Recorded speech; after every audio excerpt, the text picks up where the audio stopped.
اسے مونٹے کو کال کرنے دو، وہ جتنی بار چاہے اسے فون کر سکتا ہے۔ رانیہ نے اچانک بے نیازی سے تنویر کی طرف دیکھا۔ تم جو چاہو کر سکتے ہو، میں مزید کسی کے خاص طور پر تمہاری کنٹرول میں نہیں رہنا چاہتی۔ تمہیں یہ بات واضح طور پر سمجھ لینی چاہیے کہ ہمارا ایسا کوئی رشتہ نہیں کہ تم مجھے کنٹرول کر سکو۔ دراصل مجھے اچھی طرح پتہ ہے کہ تم یہاں کیوں آئے ہو۔ اچھا تو بتاؤ ذرا، تنویر نے شوق انداز میں کہا۔ اس لیے کہ تم نے کبھی کسی عورت کے سامنے اتنی بڑی ناکامی نہیں دیکھی۔ شاید تمہارے دل میں میرے لیے تھوڑی سی تعریف اور نفرت دونوں ہیں۔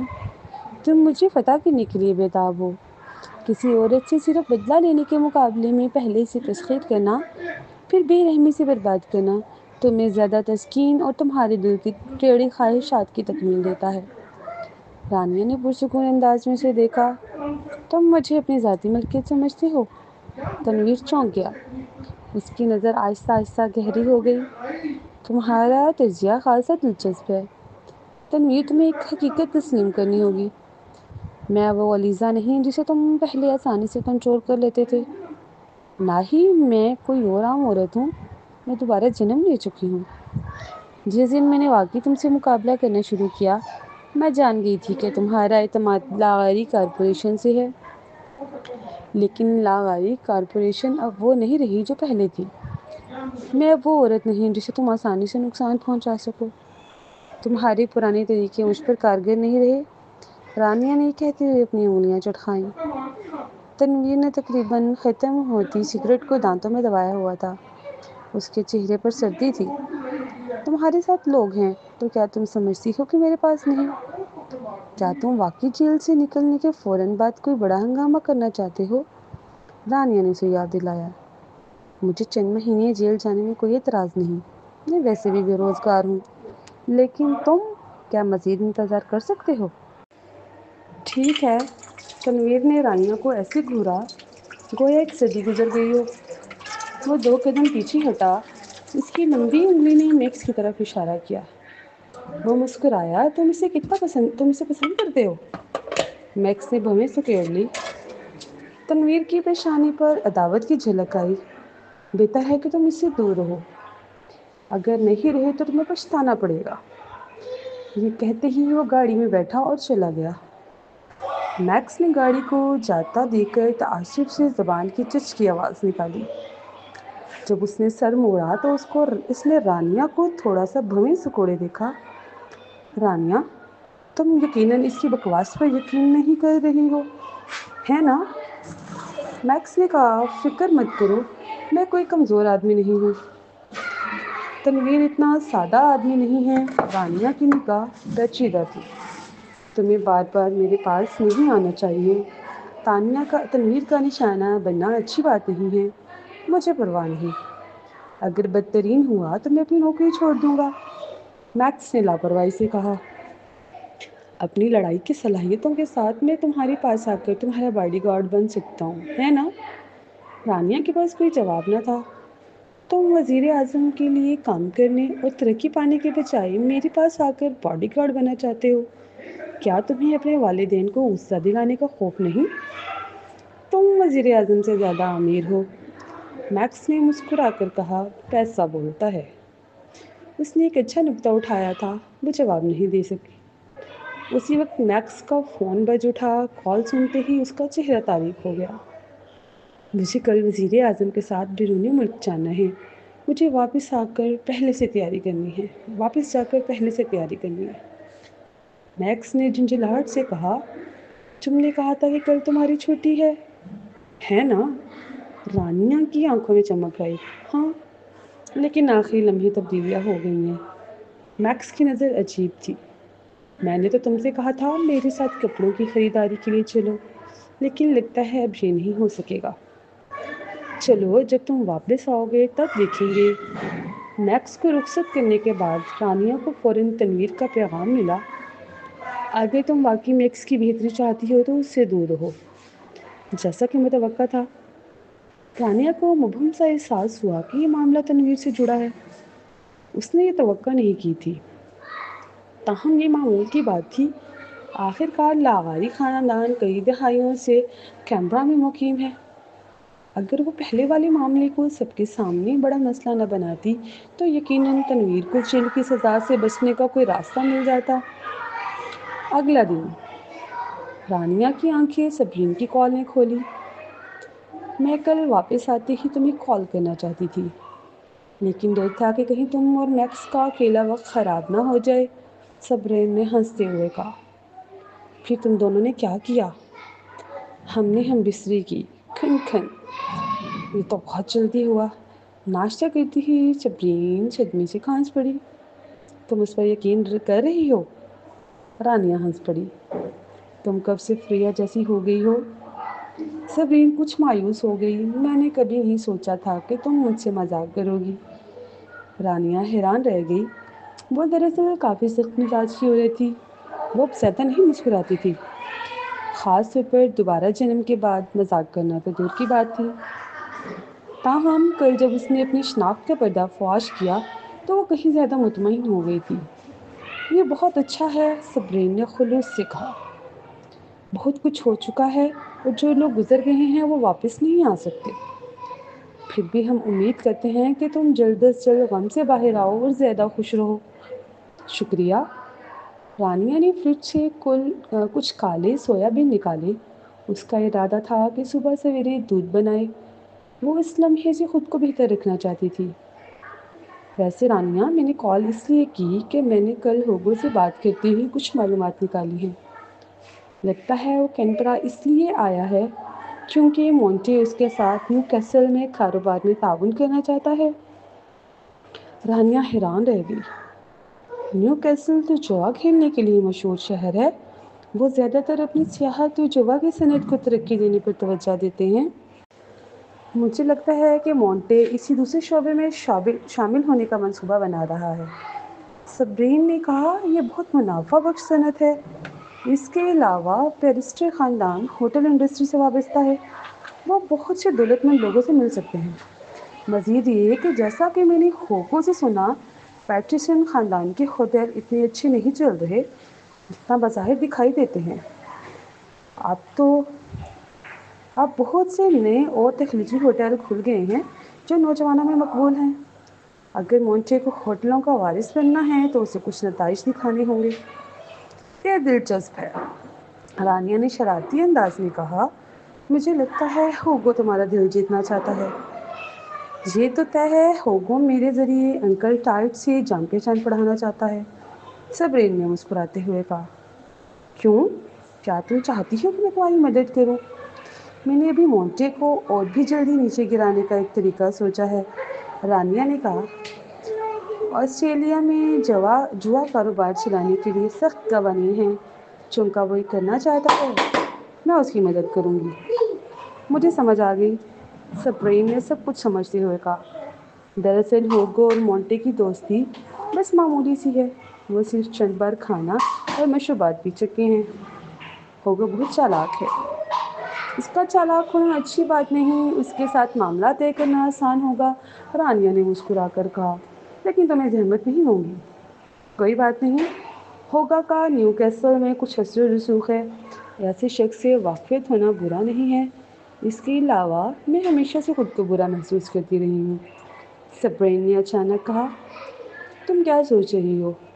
تم نے مجھے کسی بھی طرح نقصان نہیں پہنچایا، الٹا تم نے میری بہت مدد کی ہے، رانیہ نے سنجیدہ لہجے میں کہا۔ کوئی بات نہیں رانیہ، کچھ بھی وضاحت کی جائے، یہ حقیقت ہے کہ تنویر کے علاوہ شہزام بھی اس وقت تمہیں جیل بھیجنے میں ملوث تھا، صبرین نے ایمانداری سے کہا۔ جب تمہیں سزا ہوئی، میں واقعی شہزام کو معاف نہیں کر سکتی تھی۔ یہ تنویر زارون اور اس کی حماقت تھی جس نے تمہیں نقصان پہنچایا۔